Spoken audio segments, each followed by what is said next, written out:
Ayan, nag-post nga itong si Coco Martin sa kanyang social media account na recipes for love habang tinuturuan sila ng isang chef. Ayan guys, panoorin natin ang mensahe ni Coco Martin. Sabi niya, hindi lang yung iniirog mo. Manip talaga, no? Sabi niya, minamahal si Julia. Tinuro niya si Julia.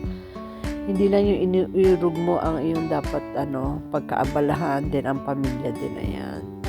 Ayan, tinuturuan sila guys. So, ayan.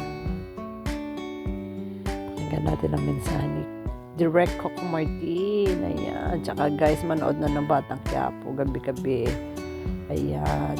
Ang gaganda na ng Tapos sa March 3 naman yung Saving Grace ni Julia. Marami pa tayong hindi napapanood sa kanya. Kaya may aabangan tayo guys. Ayan na. Happy Valentine's! At sa lahat po ng mga nagmamahalan, sana po sa araw ng Valentine's ay bigyan nyo ng panahon ang inyong mga minamahal sa buhay. Hindi lang inyong iniiro, kundi pati ang inyong mga pamilya, lalo-lalo na po ang inyong mga magulang.